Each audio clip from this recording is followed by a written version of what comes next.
Hello.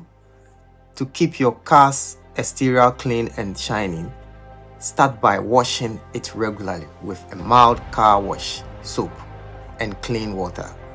Use a soft microfiber cloth or a sponge to avoid scratching the paint.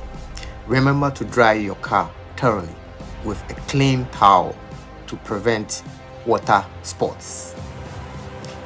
Additionally, apply a coat of wax every few months to protect the paint and give it a glossy finish. Finally, don't forget to clean the wheels and tires regularly to complete the overall polished look of your car. This is my tip. The best tip is from the African Car Guy.